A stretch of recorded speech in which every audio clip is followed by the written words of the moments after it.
자, 이번에 설명할 것은 대손 충당금이라고 하는 개정 과목인데요. 제가 이 개정 과목을 설명할 때는 어둠의 자식이다, 사악한 개정 과목이다, 자기를 만들어준 아빠를 갉아먹는 개정 과목이다, 뭐 이런 식으로 설명을 해요. 그런 개정 과목이 총 5가지가 있는데, 일단 오늘 대손 충당금부터 먼저 배워보도록 할게요. 대손 충당금. 아주 간단한 예제 2개를 가지고 이 대손 충당금이라고 하는 개정 과목이 왜 태어났는지, 그리고 왜 방금 보신 것처럼 자산을 줄여주는, 자산을 갉아먹는 형태로, 자산에서 차감되는 형태로 운영이 되는지 이유를 설명할 텐데요. 먼저 예제 1번. 자, 좀 극단적인 예제가 되겠습니다. 우리 회사가, 자, 여기가 2016년도이고요. 여기가 2017년도 되겠습니다. 자, 1년 중에 딱 한 번 물건을 외상으로 팔 거예요. 현금 판매했다 그러면 대손, 그러니까 외상대금을 뜯길 리가 없습니다. 그래서 외상 판매 케이스로 해서, 자, 우리 회사가 예를 들어서 10월 10일자로 해서 상품을 외상 매출을 했어요. 상품 원가는 700만원짜리인데 이걸 3,000에 300 이렇게 외상 판매를 하게 된 겁니다. 그러면 상품을 팔았으니까 원가 기록이 없이 이런 분기가 오게 될 거예요. 대변에는 상품 매출 3,000만원, 대변에는 부가가치세 수금 300만원, 차변에는 물건을 본업 삼아서 외상으로 팔았으니까 외상 매출금 3,300만원, 이런 식의 분기가 오게 될 거예요. 어려운 얘기 아니죠? 자, 그러면 우리 지금껏 공부했던 내용대로, 자, 수익 났나요? 얼마 났다고 대답해야 돼요? 3,000만원에 팔았으니까 3,000만원이라고 대답해야 돼요. 3,300이 아닙니다. 300만원은 부가가치세 예수금인데, 그거는 우리가 국세청에 판매자를 대신해서 우리가 납부해야 될 세금이 되는 거고, 자, 이익 났나요? 얼마 났어요? 700만원짜리를 3,000만원에 팔았으니까 2,700만원의 이익이 나게 돼요. 그래서 이거는 손익 계산서에 표시가 됩니다. 자, 그 다음에 2번째. 뭐는 들어온 거 하나도 없다. 현금 들어온 거는 하나도 없는 상태죠? 그러니까 외상 판매 케이스는 현금 흐름표에는 표시가 안 될 거고요. 3번째, 외상 매출금이 늘어난 걸로 표시가 되는데요. 얼마가? 그렇죠. 부가가치세 포함해서 3,300만원이 늘어났다라고 표시가 돼요. 어디 가서 표시가 되냐면 재무 상태표에 가서 표시가 될 거예요. 상황 이해되셨죠? 자, 근데 하나 봅시다. 이렇게 10월 10일 날 물건을 팔았으니까, 자, 부가가치세 납부 부분, 장사에서 이익이 생겼으니까 법인세 납부 부분. 자, 세금 낸다 안 낸다. 힌트. 세금은 오로지 현금으로만 내야 됩니다. 그런데 지금 물건을 외상으로 팔고 현금 들어온 건 하나도 없죠? 세금 낸다 안 낸다? 냅니다. 둘 다 냅니다. 어라? 방금 세금을 낼 때는 반드시 현금으로 내야 된다면서요. 네. 그런데 현금 들어온 거 하나도 없잖아요. 네. 그런데 무슨 수로 세금을 내라고 하십니까? 누구 돈으로? 그렇죠. 내 돈으로 먼저 밀어내야 돼요. 내 돈으로 먼저 세금을 내야 돼요. 내 돈으로. 그럼 나도 돈이 없으면요. 그렇죠. 빌려서 세금 내야 돼요. 진짜로. 그래가지고 신용보증기금이랑 이런 데 은행 같은 거 보시면은 납세 이행 보증 금융상품이라고 해가지고 세금을 내기 위해서 대출받는 금융상품이 따로 있어요. 이해되셨어요? 이게 왜 그렇게 되는 거냐? 회계에서는 지금 우리가 배웠던 대로 수익과 비용에 대해서 발생주의라는 개념을 적용한다고 했어요. 발생주의를. 그런데 수익은 객관적인 증거물이 있는 부분에서만 수익으로 잡자. 그래서 실현주의라고 부르고요. 비용은 수익, 비용, 대응의 원칙이라는 걸 사용을 해요. 이게 뭔 소리인지는 조금 이따가 다시 그림 자세히 그려 설명할게요. 어쨌든 회계에서는 수익과 비용이 생겼다라는 느낌이 팍 들면 회계장부에 적어야 된다라고 되어 있는데 세법도 이와 유사한 개념을 사용합니다. 세법에서는 권리, 의무, 확정주의라고 하는 걸 사용을 해요. 권리, 의무, 확정주의라고 하는 걸 사용을 하는데 이게 뭐냐면 수익과 비용이 확정이 돼서 나도 알고 상대방도 알게 돼서 그 금액이 고정이 되면 그거 세금 내야 돼 이런 의미예요. 그래서 회계하고 세법하고는 약간의 차이가 발생을 하는데 나중에 배울 텐데 단기 매매 증권 평가이익, 외화 환산이익 이런 거는 평가이익이니까 나는 아는데 상대방은 모르거든요. 미수수익도요. 내가 거래처한테 이자를 지급받을 게 있는데 나는 알지만 상대방은 아직 줄 생각을 안 하고 있단 말이에요. 그거는 확정이 된 건 아니에요. 그래서 그 부분은 세금을 내지 않습니다. 그랬다가 나중에 한꺼번에 몽땅 땡겨받았었을 때 그때 세금을 내도 그렇게 돼 있어요. 그래서 회계하고 세법하고는 회계가 이만큼 범위라면은 대부분의 영역이 법인세법, 부가세법하고 일치하는데 약간 다른 부분들이 나와요. 약간 다른 부분들이. 그래서 세법 공부 고급 레벨로 올라가면 이 부분을 반드시 물어봐요. 겹치는 부분을 물어보는 게 아니라 서로 차이가 나는 부분을 물어보게 되는데 그거 이제 나중에 우리 수업 끝날 때쯤 돼서 혹시 시간 여유가 되면 법인세법에 대해서 간단하게 강의 하나 해드릴게요. 그거 듣고 나면 법인세법 혼자서 공부하는 시간 한 50시간 정도를 줄일 수 있어요. 원래 법인세법은 200시간 정도 공부해야 되는데 제가 설명하는 한 3시간짜리 강의 듣고 나면은 그거를 공부 시간을 거의 한 절반 가까이를 단축을 시킬 수 있어요. 그건 나중에 그때 기회에서 하도록 하고. 자, 이런 상태에서 2017년도가 됐습니다. 2017년도가 됐습니다. 2월 1일자가 되어가지고요. 외상대금을 현금으로 회수했어요. 외상대금을 현금으로 회수를 했는데요. 당연히 3,300만 원을 받았겠죠. 이해되셨죠? 그러면 차변에 돈 들어오고요. 현금, 자산의 증가 3,300만 원. 배변에는 외상, 매출금이 3,300만 원이 줄어들 겁니다. 자, 그러면 이 경우 수익 났나요? 물건 판 건 하나도 없죠? 외상대금만 작년 도께 들어왔어요. 이익 났나요? 이익 난 것도 하나도 없는 상태입니다. 수익 난 게 없고 이익 난 게 없고 외상대금 회수가 됐으니까 이거는 손익 계산서에는 표시가 안 돼요. 그 다음에 뭐는 들어왔다? 현금이 3,300만 원이 들어오게 돼요. 어디 가서 표시가 돼요? 재무상태표에 가서 표시가 되고 현금 흐름표에 가서도 표시가 될 거예요. 자, 그 다음에 뭐가 줄어들어요? 외상, 매출금이 3,300만 원이 줄어들 겁니다.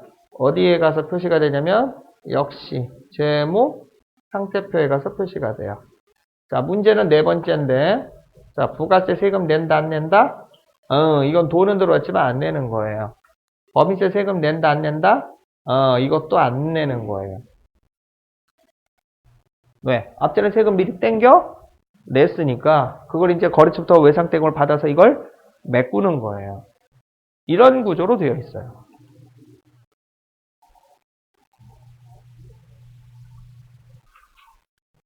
자, 필요한 거 필기하시고 사진 거 찍으시고 두 번째 예제는 그러면 우리 회사가 외상대금을 뜯기면 어떻게 되겠니? 뭐 이런 내용 되겠습니다.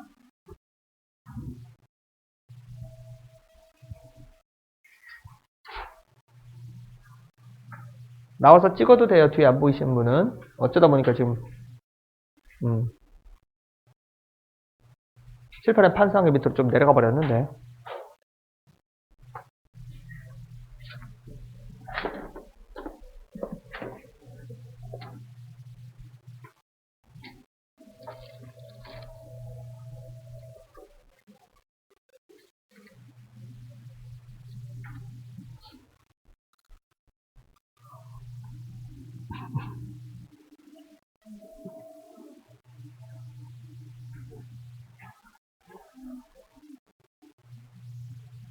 어디 가요? 어떤 거요? 1번에 이익이 2,700만 원, 2,300이구나. 돈도 결라서 그래요. 미안해요. 그럼 이걸 고칠까? 왜냐면 방송 지금 강의가 녹음이 됐기 때문에. 그래.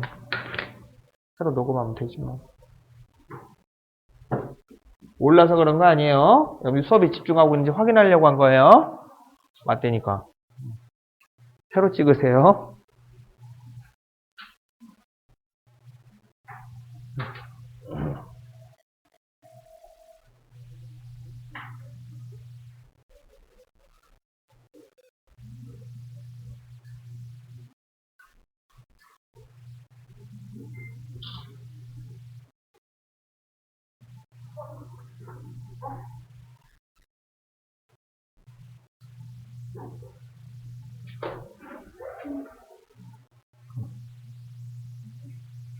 어디 가요 또? 뭐가 잘못됐길래? 불안해요. 어디요 뭐? 나머지 다 제대로 됐는데? 외상대금 현금회수 잘 적었는데? 됐죠? 그러지 마요. 불안해.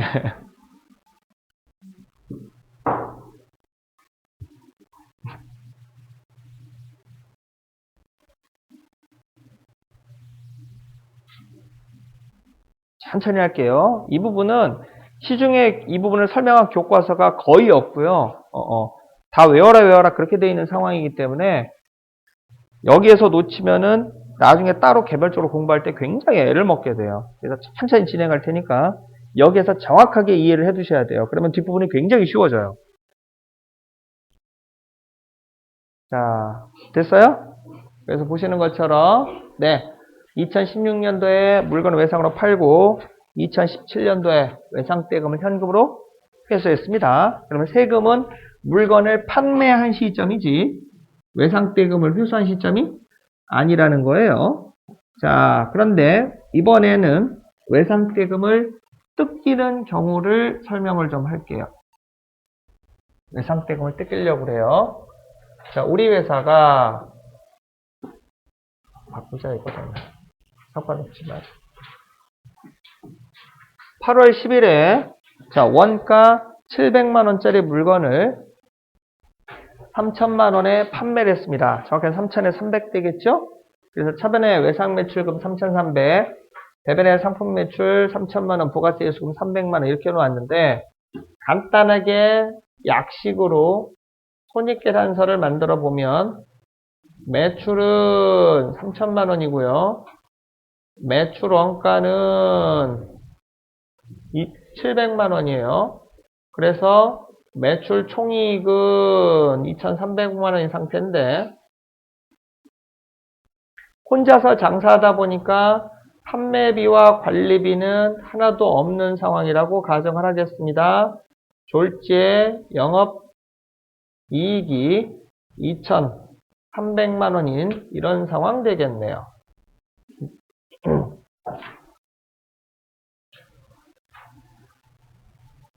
이해되셨죠? 자, 그리고 나서 2017년도에 외상대금을 회수를 들어갔는데 자, 우리 회사 통장에 2,800만원만 들어온 거예요. 우리 회사 통장에 2,800만원 입금이 된 거예요. 자, 그래서 차변에 보통 예금 2,800만 원.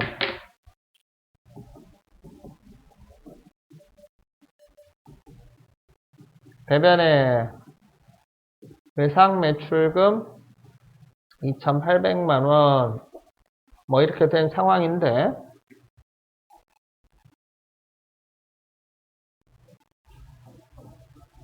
뭔가 느낌이 이상해요.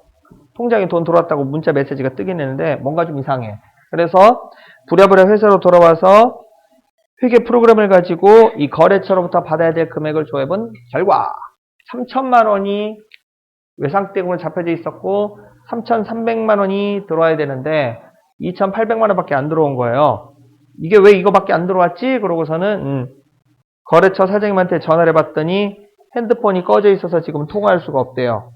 뭔가 느낌이 쎄하네. 그래서 헐레벌떡 거래처로 쫓아가 봤더니 아니나 다를까 회사 대문에 셔터문이 내려져 있고 돈을 받아야 될 사람들이 막 구름같이 몰려와서 내 돈 내놓으라고 막 신발 집어던지고 돌 집어던지고 막 욕을 하고 문 흔들고 막 난리가 아닌 거예요.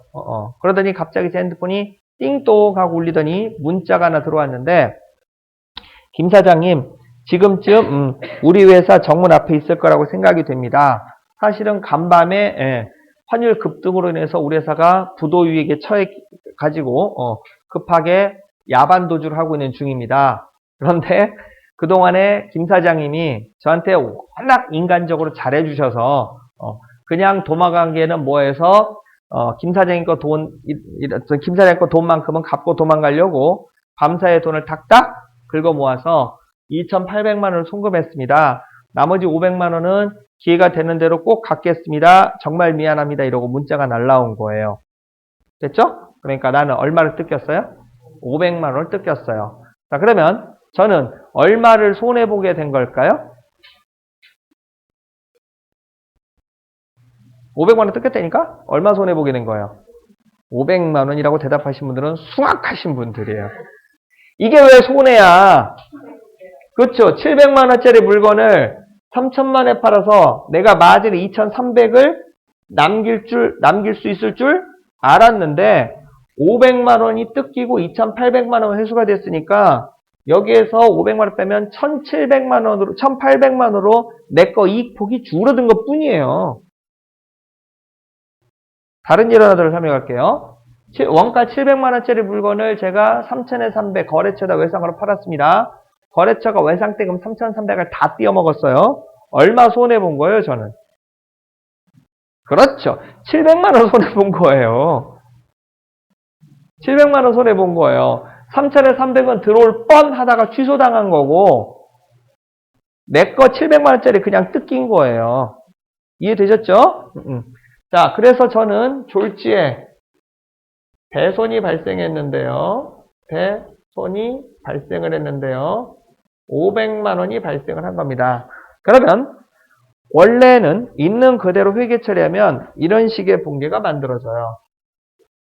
차변에, 대변에, 자, 대변에 어쨌든 anyway 외상 매출금이 날라갔습니다. 500만 원 이렇게. 그래서 차변에 자, 제가 외상대금을 뜯겼죠? 그러면 새로운 계정 과목 소개합니다. 비용에 속하는 계정 과목인데 대손 삼각비라고 하는 비용 계정 과목으로 회계 처리를 해주셔야 돼요. 대손 삼각비라고 회계 처리해 주시면 되겠는데 비용입니다. 자, 근데 문제가 생겼네요. 2017년도에 외상대금 뜯기면서 비용 처리했죠. 그럼 왜 비용이냐면 비용이라고 하는 거는 물건을 좀 더 많이 팔기 위해서 수익을 좀 더 많이 내기 위한 자산의 소멸 내지는 지출을 비용으로 한다라고 얘기했었어요. 그러니까 광고 선전비는 비용이다. 맞는 얘기예요? 틀린 얘기예요? 맞는 얘기죠. 왜? 물건을 광고 선전 안 하고 그냥 팔면 하루에 2개, 3개 정도밖에 못 팔 텐데 이쁜 연예인들 불러다가 특히 커피 회사 같은데 신민아라든지 김태희를 불러다가 이 커피 참 맛있어요. 저도 자주 마시는 커피예요. 저랑 같이 마셔요. 이렇게 거짓말 해댔었을 때 그걸 순진하게 진짜를 알아듣고 커피를 마시는 사람들이 나온다. 그 얘기예요. 그러면 김태희나 신민아를 쓰기 전에 커피가 하루에 2박스, 3박스 팔리던 거 연예인을 불러다가 광고 선전비를 지급을 하고 광고 선전을 해대면은 커피가 200박스, 300박스 팔릴 거다 그 얘기예요. 그러니까 광고 선전비는 수익을 좀 더 내기 위한 지출이기 때문에 비용 처리가 되는 게 맞는 거예요. 그 다음에 여러분들 회사에 취업하셔서 일을 하게 되면 사장님이 급여 월급을 줄 텐데 왜 월급을 줄까요? 사장님이 자선사업가라서 여러분한테 월급을 주는 거예요? 그건 아니죠. 여러분들이 혼자서 팔면 사장님이 혼자서 팔면 하루에 물건 잘 팔아봐야 한 10개 파는데 여러분들 채용을 해서 둘이 같이 팔면 2배니까 20개 이상은 팔 거란 얘기예요. 그러면 그 추가 판매분에서 여러분한테 지급해야 될 월급을 빼고 나면 나머지는 전부 다 자기가 가져갈 수 있기 때문에 여러분들 채용을 해서 일을 시키고 급여를 지급하는 거예요. 그러니까 급여도 물건을 좀 더 많이 팔자고 지급하는 거예요. 통신비도 마찬가지예요. 물건을 사고 팔고 하느라고 거래처에다 이제 전화를 하게 될 텐데 만약 통신비를 지급하고 싶지 않다. 그러면 거래처하고 의논할 상황이 생기면 가게 문 닫고 가서 물어본 다음에 다시 돌아와야 되고 막 이럴 거예요. 그죠? 그러면 전화를 가지고 인터넷을 가지고 그렇게 거래처하고 거래 내용에 대해서 의논을 하게 되면 왔다 갔다 하는 시간에 물건 하나라도 더 많이 팔 수 있는 거 아니에요. 그러니까 통신비도 비용이고 그 다음에 복리후생비 직원들이 사장님하고 같이 물건을 파는데 사장님이 직원들 밥 먹이면서 힘들지 너 힘든 거 알아? 조금만 더 열심히 일해주면 월급 올려줄게 이러면서 맛있는 거 타먹여요. 직원들은 사기 진작이 돼서 10개 팔 거 하나 더 팔게 될 거다 뭐 이런 거예요. 그래서 복리후생비도 비용이고 그러면 대손상각비 자 대손이 발생을 하면 대손상각비 비용 처리하는 건데 왜 뜯길 걸 알면서 외상으로 팔았을까요? 현금으로 팔 거지. 현금으로 팔았었을 때 10개 정도밖에 못 파는 거 지금 돈이 없으시면 지금 당장은 외상으로 가져가셔도 됩니다. 나중에 여윳돈 생기시면 분할해서 갚으세요. 뭐 이런 식으로 팔았었을 때 물건을 사가는 사람 입장에서는 부담이 없으니까 물건을 외상으로 집어가게 된다 그 얘기예요. 그러면 현금 판매 때보다 대부분 매상이 4배 가까이 늘어나는 걸로 실제로 통계치가 있어요. 자, 그러면 대손상각비 물건을 좀 더 많이 팔자고 외상 할부 제도를 도입을 했고요. 그 와중에 발생한 손실이기 때문에 물건을 좀 더 많이 팔자고 하다 보니까 무리하게 외상 제도를 도입하다가 생긴 거기 때문에 당연히 비용이다라고 하는 게 회계의 입장이에요. 무슨 얘기인지 아시겠죠? 대손상각비 비용 처리하기 싫으면 물건을 현금으로 판매하면 되는 거예요. 그런데 외상을 제도를 도입하면서 대손상각비 비용 처리를 하게 된 건데 외상 판매하게 되면 물건을 좀 더 많이 팔자고 외상할부 제도를 도입했기 때문에 이런 일이 벌어진 거예요. 문제는 2016년도 비용이다. 2017년도 비용이다. 그렇죠. 2016년도 비용이라는 거예요. 왜? 물건을 파는 건 2017년도거든요. 2016년도에 물건을 팔았거든요. 2017년도에 판 게 아니라. 그죠? 그러면 조금 어려운 얘기를 하나 해야 될 것 같은데 이 대손 발생을 2016년도에 갖다 놓아야 돼요. 대손 발생을 2016년도에 갖다 놔야 되는데 차변에 대손상각비 500만원 대변에 외상매출금 500만원 이렇게 회계 처리를 해 놓으시면 물건을 팔았다. 수익이죠. 그 와중에 비용이 발생했다. 자, 수익비용 대응의 원칙이라고 하는 회계 규칙이 하나 있어요. 수익비용 대응의 원칙.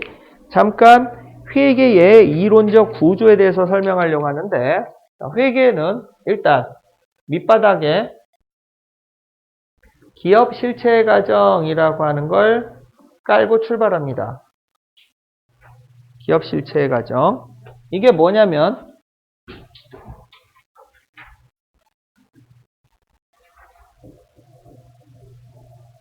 우리 회사 것만 회계장부에 적어야 된다라고 하는 규칙이에요. 남의 회사 거는 또는 회사 직원들 거를 회계장부에 적어서는 안 된다라고 하는 내용 되겠습니다.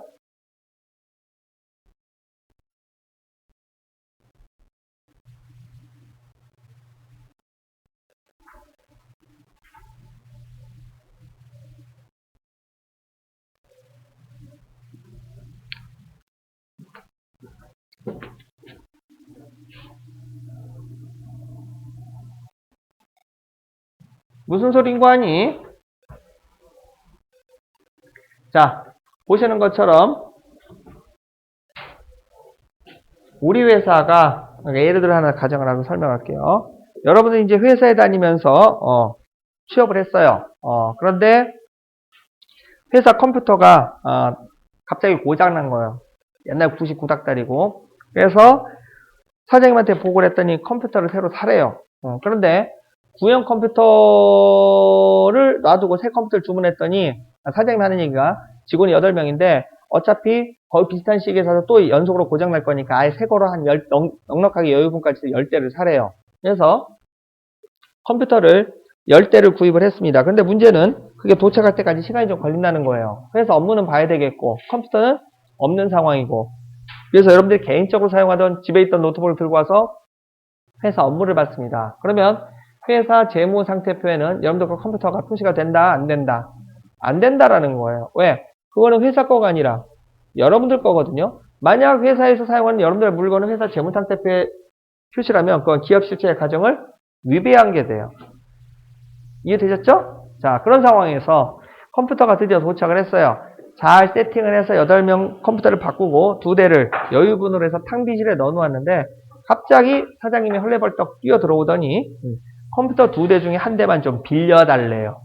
왜요 사장님하고 물어봤더니 사실은 그날이 사장님 아들내미 생일인데 2달 전부터 사장님 아들내미가 컴퓨터 하나만 사달라고 징징징 거리고 있었는데 사주겠다고 약속을 했다가 깜빡 잊고 생일날까지도 미처 준비를 못한 거예요. 그래서 마침 회사에서 사둔 거 있으니까 일단 급하게 애한테 그거부터 먼저 주고 나중에 자기가 새 걸로 메꿔놓겠대요. 자, 그러면 회사 물건인데 빌려줘야 돼요? 말아야 돼요? 빌려줘야지. 잘리고 싶어요? 사장님이 하겠다고 하면 해줘야 돼. 자, 그래서 박스도 안 뜯은 새 컴퓨터를 사장님한테 건네줬습니다. 분명히 명목상으로는 빌려준 걸로 되어 있습니다. 자, 그러면 회사에는 없지만 사장님이 가져간 컴퓨터 회사 거 자산이다, 아니다? 맞아요. 회사 거 자산으로 표시를 해야 돼요. 만약 재무상태표 만들 때 그걸 빼먹으면 그거는 기업 실체의 가정을 역시나 위배한 게 돼버려요. 이해되셨죠? 자, 그렇게 기업 실체의 가정이라고 하는 걸 밑바닥에 깔고, 자, 실현주의라고 하는 걸 사용합니다.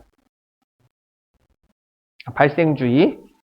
발생주의가 뭐냐면 수익과 비용이 생겼다는 느낌이 팍 들면 회계장부에 적어야 된다라고 하는 걸 발생주의라고 해요. 자, 그런데 이 발생주의와 기업 실체의 가정 사이에 접착체 역할을 하는 애가 있는데 그게 뭐냐면 계속기업의 가정이라고 하는 거예요. 계속기업의 가정. 계속기업의 가정이 뭐냐면 우리 회사가 오늘 안 망하면 내일도 안 망할 거다라고 하는 규칙을 얘기합니다. 회계에서 가지고 있는 규칙을 얘기하는데 만약 우리 회사가 오늘까지는 장사 잘하고 내일 회사가 망한다라고 결정이 났으면 회사 출근해요? 일단 내 거 퇴직금부터 먼저 확보를 해야 되겠죠. 그때는 회계 장부에 있는 금액이 아무 의미가 없어요. 청산가치 지금 이걸 들고 나가면 얼마를 받을 수 있을까라고 앞뒤 확인하는 게 더 중요한 일이 돼버릴 거예요. 그죠? 그래서 재무상태표는 오늘 우리 회사가 안 망하면 내일도 안 망할 거다라고 하는 기본 가정하에 만들어지는 거예요. 자, 여기에 기둥이 2개가 서게 되는데요. 수익은 실현주의라고 하는 걸 사용하고요. 비용은 방금 전에도 얘기했는데 수익, 비용, 대응의 원칙이라고 하는 걸 사용을 해요. 그러면 수익이라고 하는 거는 자, 발생주의. 내가 뭔가 돈이 될 만한 걸 점유할 수 있는 권한이 생겼다. 쉽게 말해서 물건을 팔았다. 뭐 이런 건데 나도 알고 상대방도 아는 것만 회계장부에다 적어야 된다라는 게 회계 원칙이에요. 다만 예외가 있는데 2개가 예외가 있어요. 나중에 예제 문제 가지고 설명할 텐데 외화 환산 이익이라고 하는 거하고 단기 매매 증권 평가 이익 이 2가지는 평가니까 나 혼자만 알고 있는 거거든요. 그런데 객관적인 증거물을 제시할 수 있기 때문에 예외적으로 손익계산서로 들어갈 수 있다라고 해서 실현주의 원칙을 위배한 붕괴예요. 근데 어쩌겠어요. 하라고 하니까 해야지. 그런 구조로 돼 있고, 비용은 자산이 닳아서 없어지는 게 비용이다 라고 했었는데, 그냥 자산이 닳아서 없어진 것만 가지고서는 안 되고요. 뭐를 좀 더 많이 만들어내기 위해서 수익을 좀 더 많이 만들어내서, 그러니까 물건을 좀 더 많이 팔기 위해서 자산을 소멸시키는 걸 비용이라고 하자. 그러니까 수익과 비용은 원칙적으로 한날 한시에 아무리 못해도 같은 연도에는 들어가 있어줘야 된다라고 하는 회계의 대전제예요. 이렇게 기둥이 두 개가 서면 그 위에 지붕이 올라가는데, 자산이라고 하는 지붕이 올라가고요. 부채라고 하는 지붕이 올라가고요. 자본이라고 하는 지붕이 올라가는 거예요. 이렇게 자산, 부채, 자본이라고 하는 지붕이 올라가는데, 회사가 잘 돼서 수익과 비용이 늘어난다. 그러면 집에 기둥이 커지는 거예요. 기둥이 커지면 그 위에 지붕을 훨씬 더 큰 걸 얹을 수 있겠죠? 그러면 기둥이 굵어지면 그 위에 자산, 부채, 자본이라고 하는 지붕도 훨씬 더 큰 게 올릴 수 있는 거예요. 이해되셨어요? 자, 그래서 방금 얘기한 대로 이 배손 발생 부분은 회계 이론상으로는 수익이 존재하는 연도에 갖다 놓아야 된다. 손익계산서안에 같이 표시해줘야 된다. 라고 하는 회계의 규칙이에요. 자, 그럼 이렇게 물건을 판매하는 시점에 배손 발생액을 잡으려면 나한테 물건을 사가는 거래처가 미리 나한테 얘기를 해주고 가야 돼요. 그러니까 나한테 물건을 사갔던 거래처 사장님이 이사장이라고 해봅시다. 물건을 저한테 3,000에 300에 사가면서 아유 김 사장님 이렇게 물건을 3,000만 원치나 외상으로 주셔서 감사합니다. 그런데 제가 긴히 좀 드릴 말씀이 있는데 제가 내년 2월 달에 500만 원만 좀 띄어 먹어야 될 것 같습니다. 라고 미리 얘기를 해주고 가야 이렇게 회계 처리가 가능해져요.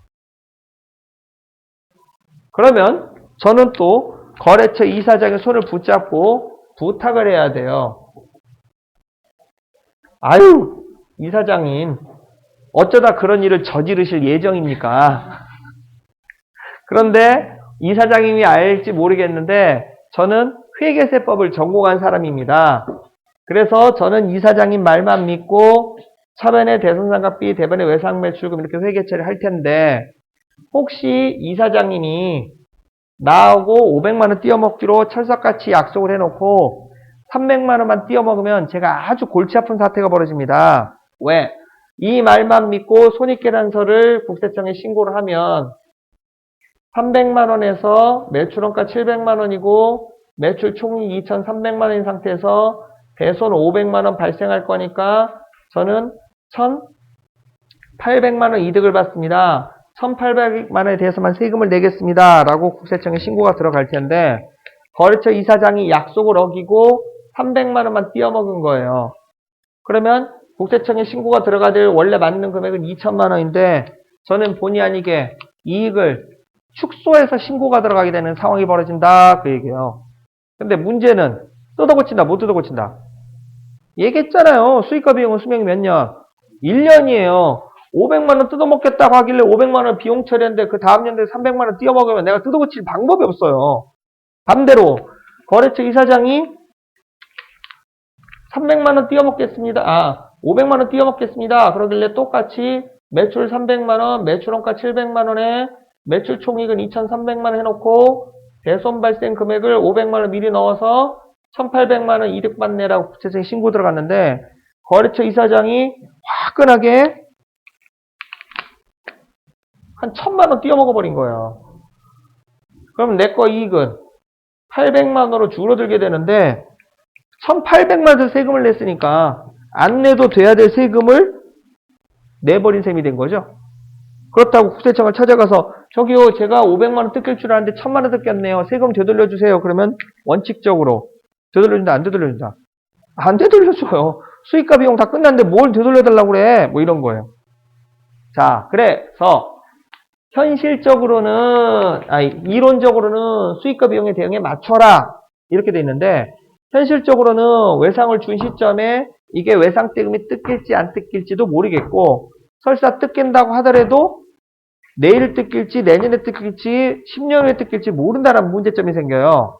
자, 그래서 회계에서는 이렇게 외상 매출금이 존재를 하면 연말에 기말에 외상 매출금의 일정 부분에 대해서 뜯겼다라고 가정을 하고 진짜로 뜯긴 게 아니에요. 뜯겼다라고 가정을 하고 이런 회계 처리를 하도록 되어 있는데 자, 비용 처리하는 것까지는 좋지만 문제는 여기 대변이네요. 진짜로 뜯겼을 때 대변의 외상 매출금이 오는 거지 지금 뜯겼다 안 뜯겼다? 안 뜯겼어요. 그래서 외상 매출금 대신에 외상 매출금을 뜯겼다라고 가정을 하고 뭔가 설명을 해줄 수 있는 개정 과목을 도입하기로 하는데 걔 이름이 뭐냐면 대손 충당금이라고 하는 애예요.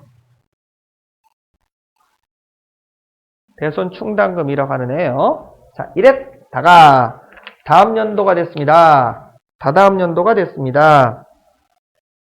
실제 대손이 300만 원 발생한 거예요. 실제 대손이 300만 원이 발생을 한 겁니다. 그럼 다시 한번 얘기하지만 여기에서는 뜯겼다라고 가정을 하고 미리 땡겨서 비용 처리해 놨으되 아직은 진짜로 뜯긴 게 아니에요. 그러면서 다음 연도에 실제 대손이 300만 원 발생을 했다. 자, 그러면 대손 충당금부터 헐어서 써라 이렇게 돼 있어요. 그러니까 대변에는 외상 매출금이 3천만 원이 날라가고 차변에는 대손 상각비가 아니라 대손 충당금이 오게 돼요.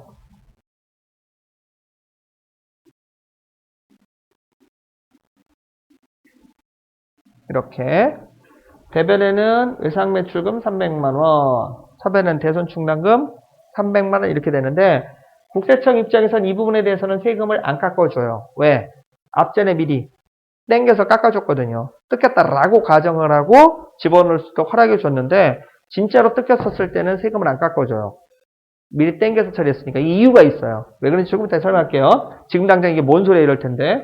자, 아무튼 그러면 이 과정을 거쳐서 대손 충당금 잔액이 200만 원만 남아있는 상태가 될 텐데 실제 대손이 250만 원 추가 발생했다라고 가정하겠습니다. 실제 대손이 250만 원치 추가 발생했다라고 가정해 봅시다. 자, 그러면 대변에 어쨌든 anyway 외상 매출금이 날라갔어요. 외상 매출금이 250만 원이 날라갔어요. 차변에는 뭐부터 헐어서 쓰라고요? 대손 충당금을 헐어서 쓰면 된다라고 했는데 어머나 모자라네요. 그래서 대손 충당금 200만 와요. 그러면 나머지 50만 원은 어쩔 수 없어요. 대손 상각비로 처리하게 되는데 문제는 또 얘가 말썽이에요.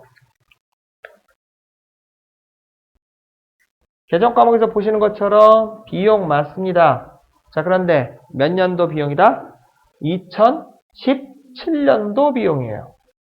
그래서 얘는 대손 충당금을 넘어서는 대손이 발생을 하면 그 넘어가는 부분은 대손이 발생한 연도의 비용으로 처리할 수밖에 없는데 2017년도는 물건 판 것도 없는 상태에서 비용 처리가 적자가 나게 되는 거고 얘는 수익비용 대응의 원칙을 위배하는 붕괴입니다.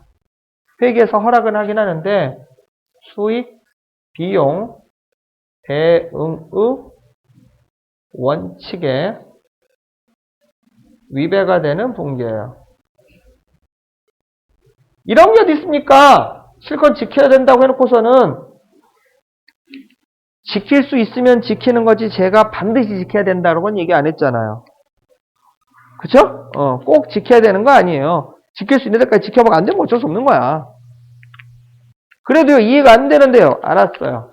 여기 빨간색으로 표시한 대손상가비 50만 원이 마음에 안 든다면 여기가 왜 대손충당금을 여기서부터 550을 잡았으면 여기 부분에 대손상가비가 안 나타날 거예요. 즉 거꾸로 거슬러 올라가 보면 대손상가비를 안 나타나게 만들면 대변의 외상매출금 250, 차변의 대손충당금 250 이렇게 분개를 해줘야 될 건데 그러려면 여기 250과 여기 300을 합치면 물건을 외상으로 판매한 시점에 대손충당금을 500이 아니라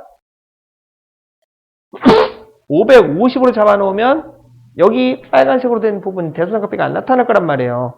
빨간색으로 표시한 수익비용 대응의 원칙을 위배하는 이 분계가 안 나타날 거란 말이에요. 자, 그렇게 회계 처리하려면 제가 거래처한테 물건을 팔면서 거래처 이사장 입번 끝도 안 했는데 이 화상 내년 2월 달에 550만 원어치 띄어먹게 생겼네. 얘 눈빛을 보니까 눈빛이 흔들리면서 보니까 550만 원 정도만 띄어먹게 생겼군. 그러면서 미리 알고 차변에 대손상가비 550, 대변에 대손충당금 550 그렇게 회계 처리를 해놓아야 돼요. 그러면 300만 원 헐어서 쓰고 250만 원 헐어서 쓰면 수익비용 대응의 원칙을 완벽하게 일치하게 돼요. 그렇게 할 수 있으면요. 저 여기서 강의 안 해요.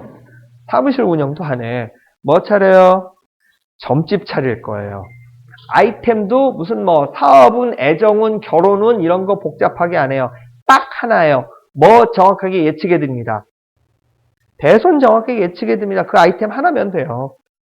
그러면 대기업체에서 수출업체들에서 막 구름같이 몰려올 거예요. 도사님 얘기를 들어보니까 거래 대손이 발생할지 안 할지 여부와 대손이 발생한다면 언제쯤 금액이 얼마만큼 발생할지 정확하게 예측할 수 있다고 들었습니다. 그런데 우리 회사가 예를 들어 현대자동차가 내년 6월 달에 러시아에다가 자동차를 6천억 원어치를 수출할 일이 좀 생겼습니다. 근데 아무리 생각해도 뭔가 좀 찜찜합니다.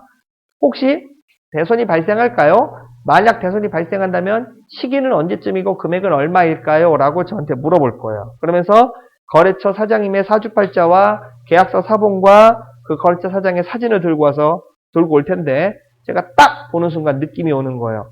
신내림이 되는 거야. 이 사람 지금 푸친의 총애를 받고 있긴 한데 당신네 회사가 자동차를 팔고 나서 한 달쯤 뒤에 푸친 생일잔치가 있을 거야. 근데 얘가 보드카에 취해가지고 개꼬장을 부릴 텐데 푸친한테 미운털이 박혀가지고 아마 사장 자리에서 쫓겨나고 그 회사도 공중분해될 거야. 거래하지 마 라고 딱 한마디만 던져주면 돼요. 그러면 그쪽 회사에선 감사합니다 고맙습니다 막 이러겠죠. 왜? 하마터면 6천억 원을 날릴 뻔했는데 제 말 한마디에 6천억 원 뜯길 뻔한 걸 미리 사전에 예방할 수 있잖아요. 그죠?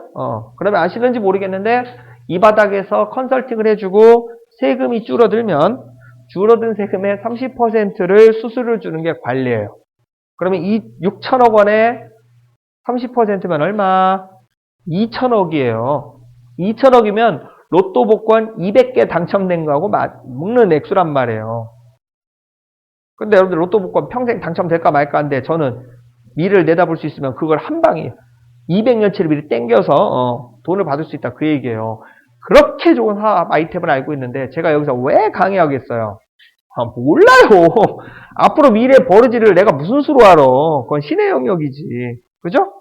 그래서 현실적으로 비용 처리 시켜야 되는 수익비용 대응의 원칙, 이론적으로 수익비용 대응의 원칙을 맞춰는 되겠고, 현실적으로 물건을 외상으로 주고 나서 외상대금이 뜯길지 안 뜯길지도 모르겠고, 뜯긴다고 하더라도 어느 시점에 얼마가 뜯길지를 모르니까 이런 식으로 자동차 범퍼와 같은 역할을 하는 개조 과목을 도입하게 됐다. 그런 얘기예요.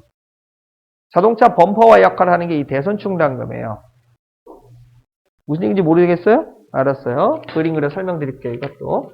자, 여러분들이 자동차를 하나 샀다고 칩시다.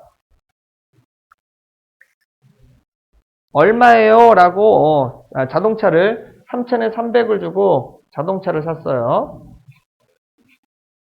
자동차를 구입을 했는데 자, 자동차 주행과는 직접적으로 관련이 없는 부속들이 몇 개 있어요. 제 에어백이라든지 브레이크인데 에어백이라든지 자동차 범퍼인데 대표적으로 자동차 범퍼. 자동차 범퍼가 공장에서 출고됐었을 때 500만 원짜리가 부착이 돼 있다라고 가정해 봅시다. 그러면 3천만 원짜리 자동차에 500만 원짜리 자동차 범퍼가 붙어 있는데 저거 자동차 범퍼 왜 달고 다녀요? 그렇죠. 교통사고가 났었을 때 사람 목숨을 보호하기 위해서 달고 다니는 거거든요. 근데 만약 자동차를 구입하는 시점에 교통사고가 언제 날지 미리 알 수 있다면 사람들이 범퍼 사요, 안 사요? 안 사요. 여러분들이 자동차 구매점에 가서 대리점에 가서 사장님, 제가 자동차를 사려고 하는데 2년 하고 6개월 뒤에 요 앞에 사거리에서 자동차 사고가 날 예정이에요. 그래서 지금 당장은 범퍼가 필요 없거든요.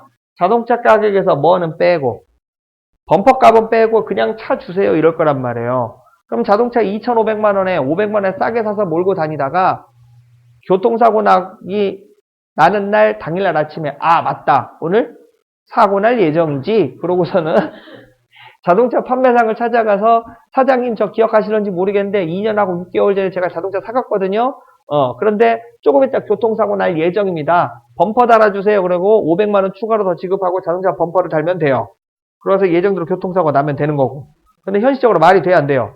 안 되는 거지. 교통사고 언제 날지 모르니까 자동차에다가 범퍼를 달아놓고 굉장히 무거워요. 평상시 때 쓸데없이 연료가 소모가 되긴 하지만 교통사고 났을 때 내 목숨을 보호하기 위해서 쓸데없는 자동차 주행과 관련이 없는 자동차 부속을 달고 다닌다 그 얘기예요. 자 그랬다가 보시는 것처럼 1차 대손이 뻑 하고 터졌어요. 그럼 1차 사고 터진 거예요. 얼마치가? 300만 원치가. 그러면 자동차 범퍼에서 300만 원치가 날아가고 얼마치가 남아있는 상태예요? 200만 원치 범퍼가 아직 남아있는 상태다 그런 얘기인 거예요. 자 그런데 2차 아직은 본체에 영향을 안 미쳤죠. 자동차 수리소에 굳이 갈 필요가 없는 상태인 거예요. 그냥 자동차 부속만 교체해주면 되는 건데 2차 사고가 또 빡 터진 거예요. 그럼 2차 사고에서는 본체에 있던 거 자동차 범퍼 있던 거 200만 원치 날라가고 골치 아픈 사태가 벌어졌네요. 본체가 50만 원치가 우그러진 거예요. 그럼 자동차 본체 가격이 3천만 원이었는데 범퍼 있던 거 다 날라가고 얼마? 2,950만 원짜리 자동차로 값어치가 떨어진 거예요. 그러면 지금 빨갛게 B급치 자동차가 망가진 부분은 50만 원어치인데 어떻게 해야 돼요? 펴야죠. 자동차 수리소에 입고를 시켜가지고 이걸 철판을 두들겨서 펴야 된단 말이에요. 그 수리 비용을 얘기하는 거예요. 이 수리 비용을 얘기하는 거예요. 얘가 지금 빨간색 수익 비용 대응 원칙에 위배가 되는 이거에 해당하는 거죠. 그래서 서양에서는 특히 유럽 쪽에서는 자동차를 사잖아요. 우리나라에서는 자동차 사면 재산 목록 2호니까 1호는 집이고 어디 하나 범퍼 닫기만 하고 문 쪽 한쪽에 쏠리기만 해도 죽여 살려 뭐 이러거든요. 흔히 말하는 문콕 테러. 그잖아요. 자동차 뒤에다가 이렇게 문 부딪히지 말라고 넣는데 서양 애들은 그런 거 없어요. 자동차는 소모품이고 엔진만 안 밀리면 된다. 주행에 지장만 없으면 된다 그래가지고 범퍼 정도 기스나 흠집난 거는 쏘리 그러고 손은 들고 지나가고 기분 나쁘지만 뭐 그렇다고 심각한 것도 아니네.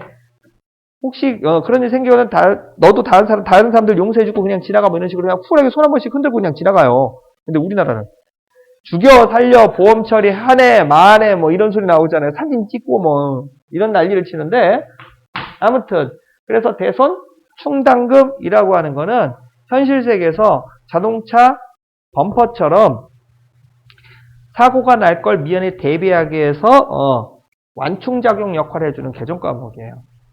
자, 여기까지가 회계 이론적인 얘기인데 현실에서는 이걸 왜 복잡하게 이렇게 만들어놨느냐? 회계학 책에는 안 나오는데 15세기 때 중세 유럽하고 관련이 있어요. 15세기 때 중세 유럽에서 이탈리아 상인들이 물건을 대량으로 물건을 구해다가 이제 귀족이나 왕들한테 팔아먹었는데 초기 때는 전액 현금 거래였다가 외상 할부 거래 제도가 이제 도입이 된 거예요. 외상 거래 제도가 이제 도입이 된 건데 자기가 관할되어 있는 영주나 아니면 자기가 관할되어 있는 상인회에다가 세금을 내야 되는데 그때도 소득세는 있었어요. 물건을 얼마에 팔았는지 외상 매출, 현금 매출 다 합쳐서 세금을 냈었어요. 그러고 나서는 이제 영주가 물건을 외상으로 사갈 때는 이제 영주한테 물건을 팔 때는 아유 영주님 지금 당장은 돈이 없는데 꼭 좀 가지고 싶어 하시는 것 같은데 일단 가져가시고 나중에 세금 걷어들일 때 주세요라고 해서 물건 외상으로 팔았어요. 그리고 자기네 관할 영주한테 가서 2차 저차에서 제가 이만큼 외상으로 팔고 현금으로 팔았습니다. 그래서 세금 이만큼 냅니다. 라고 냈는데 그 물건을 사간 영주가 외상대금을 띄어먹고 도망간 거예요. 그러니까 이제 자기 관할 영주한테 가서 내지는 자기 관할 상인회한테 가서 내가 물건을 외상으로 팔았는데 외상대금을 띄어먹었다. 그러니까 세금을 되돌려달라 했더니 이미 낸 걸 무슨 되돌려달라고 그래. 객관적으로 띄었다는 증거물을 갖고 와봐 이런 거예요. 외상대금 받을 애가 도망갔는데 무슨 증거물이 어디 있어요.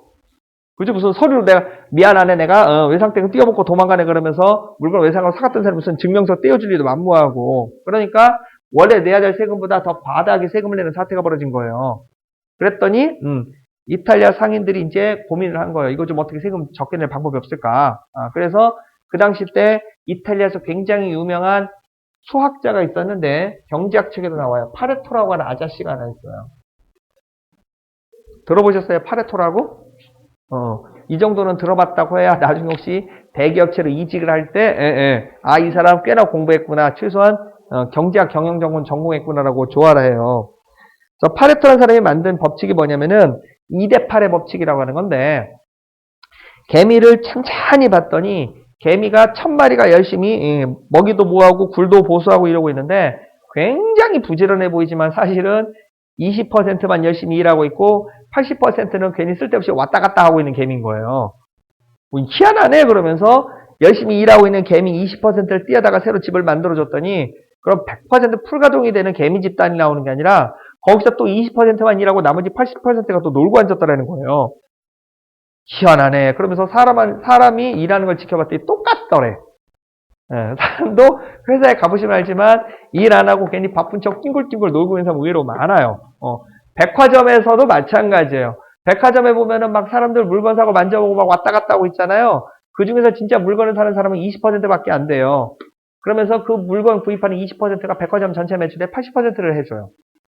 백화점에서는 낮 시간대 쇼핑하러 오는 사람들 별로 안 반가워. 그러니까 애기 유모차에 태우고 왔다 갔다 하면 절대 물건 안 사는 사람이라는 거 알아요. 진짜로 물건 구입하는 사람은 차 몰고 와서 이거 주셔 물건 다 짚고 그냥 그대로 싣고 나가거든요. 그래서 백화점에서 흔히 VIP 마케팅 그래가지고 작년에 많이 산 사람이 올해도 많이 살 거다라는 가정하에 실제로 많이 사요. 올해 신상품 나왔습니다. 그래가지고 몰래 VIP 룸으로 불러서 신상품도 보여주고 거기서 물건 구입하고 그러고 끝내요. 진짜로 2대8의 법칙이라는 거예요. 그것도 있어요. 남자가 여자를 꼬실 때 100가지 잘해줘봐야 여자가 기억에 남는 건 20%밖에 안 돼요. 나머지는 남자가 막 온갖 고민을 해서 막 재밌는 데 놀러 가자, 영화 보러 가자고 고민 다 했는데 여자분들 머릿속에는 그게 다 기억이 안 나. 20%만 기억이 나요. 그 중에 결정적으로 어떤 게 기억이 나요? 남자친구가 작고 반짝이는 선물했을 때 그때만 기억이 난대. 진짜라니까. 아무튼 그래가지고 그 이탈리아 상인들이 그래서 파레토한테 어떻게 세금을 조금 낼 방법이 없을까 했더니 파레토가 한 얘기가 이거예요. 미쳤니? 외상 판매에 대해서 왜 세금을 다 내니? 외상 세금을 뜯길지도 모르는데 그럼 어떻게 해요? 그러면 영주한테 가서 이렇게 얘기해라. 영주님, 제가 세금을 내기는 내는데 현금 판매 부분과 확실하게 받을 수 있는 부분에서는 세금을 먼저 내고요. 외상 외상을 준 지 한 6개월, 1년 넘어가는 것들인데 이건 아무래도 느낄 가능성이 좀 많습니다. 그래서 그 대금들은 나중에 현금으로 받게 되면 그때 가서 낼게요. 제가 세금을 내겠다는 얘기가 아니라 안 내겠다는 얘기가 아니라 세금을 분할해서 납부할 수 있도록 해주세요. 원래 내가 내야 될 세금보다 너무 많이 내지 않습니까? 이런 거예요. 그랬더니 영주가 무슨 근거 있어? 그랬더니 네. 파레토라고는 굉장히 유명한 수학자가 만들어준 계산 공식이 있는데 이대로 계산을 하면 정확한 세금을 낼 수 있다고 하면서 낼 수 있다고 합니다 하면서 이렇게 복잡하게 붕괴가 된 문서를 보여준 거예요. 그러니까 영주 입장에서 이해가 안 되는 거지. 그러니까 맞긴 맞는 거지 그러면서 왜 세금을 띄어먹겠다는 얘기는 아니고 분할 납부하겠다고 하는 거니까 그래라 그러면서 이탈리아에서 정착된 제도예요 사실. 그러니까 말은 회계 이론상으로는 거창하게 정확한 수익과 비용을 대응시켜야 되기 때문에 이런 식으로 복잡하게 처리가 된다라고 하지만 역사적 이면에는 뭘 조금 내려고 세금을 조금 내려고 만드는 꼼수 중에 하나예요. 왜? 외상 판매 보시는 것처럼 3천만 원치 했어요. 그런데 500만 원 뜯길 것 같대. 계산 공식에 의하면. 그러면 2,500만 원에 대해서 세금을 먼저 내고 500만 원에 대해서는 세금을 나중에 내겠다 하니까 영주가 할 말이 없는 거예요. 왜? 논리적으로 말이 맞거든. 됐어요? 자, 이렇게 해서 대손 충당금이라고 하는 게 만들어진 율에 대해 설명을 했는데 문제는 얘인 거예요. 정체가 뭐냐 이런 거지. 자, 일단 모든 회계 개정 과목은 자산부채 자본 수입 비용 5군데 중에 어디인가는 속해야 돼요. 반드시. 왜? 봤잖아요. 회사가 설립됐었을 때 차변의 현금, 대변의 자본금이었으니까 그 현금을 가지고 물건도 사고 조그마한 월급도 주고 이러기 때문에 회계는 항상 분기해 놓은 걸 거꾸로 거슬러 올라가 보면 현금, 차변의 현금, 대변의 자본금하고 연결이 되어 있을 수밖에 없어요. 근데 이 부분 예. 자, 자산이에요? 자산은 차변 쪽에 오는 거니까 자산은 아니에요. 그죠? 부채예요? 부채는 빚진 걸 얘기하는데 지금 우리 빚진 얘기는 없잖아요. 물건 파는 얘기밖에 없지. 자본이에요? 자본은 가게나 회사 할 때 들어간 내 돈을 얘기하는데 그 얘기 아니죠. 우리 지금 물건을 팔았다는 얘기하고 있는데. 그 다음에 수익이에요? 대변에 왔으니까. 수익은 얘가 수익이죠. 그죠? 그러면 비용이에요? 비용은 얘가 비용이죠. 대손상각비. 그럼 얘 정체가 뭐냐 이거예요. 결론부터 얘기할게요. 자산부채 자본 수입비용 5군데 전혀 들어가지 않는 개정 과목입니다. 잠깐만요. 장난하십니까? 분명히 회계에서 모든 개정 과목은 자산부채 자본 수입비용 5군데 중에 어딘가 들어가야 된다고 해놓고서는 얘는 자산부채 자본 수입비용 5군데에 전혀 들어가지 않는 애라고 하시면 장난하자는 거예요. 뭐 이런 거지. 자, 외상대금이 뜯길 걸 대비해서 무리하게 끼워 넣다 보니까 정체가 애매모호해지네요. 그래서 회계사들이 고민한 끝에 그럼 이렇게 하자. 얘를 자기를 만들어준 아빠인 외상매출금과 묶어서 한 통속으로 처리하자. 이렇게 된 거예요. 자, 다만 외상매출금은 자산이니까 차변 쪽에 오는데 외상매출금은 자산이니까 차변 쪽에 표시가 되는데요. 대손충당금을 아빠하고 묶으려고 하다 보니까 대변 쪽에 있던 애가 차변 쪽으로 건너가게 돼요. 그래서 외상매출금 밑에 대손충당금을 기입을 하게 되는데 대변 쪽에 있던 플러스 금액이 차변 쪽으로 건너가면 부호가 바뀌어서 마이너스가 돼버려요. 회계에서는 가로를 친다는 얘기는 위에서 아래 거를 빼라 라는 의미예요. 됐어요? 그래서 제가 강의할 때는 우리 아까 본 것처럼 외상매출금 코드 번호가 몇 번? 108번. 자, 그럼 이 대손충당금 아빠하고 묶어야 되겠어요. 그래서 아빠가 108번이니까 번호 하나 2를 더 더해서 코드 번호 몇 번? 그렇죠. 109번 대손충당금으로 잡게 된 거예요. 그래서 저 대손충당금은 굳이 얘기한다면 홍길동 같은 애예요. 동해 번쩍, 서해 번쩍.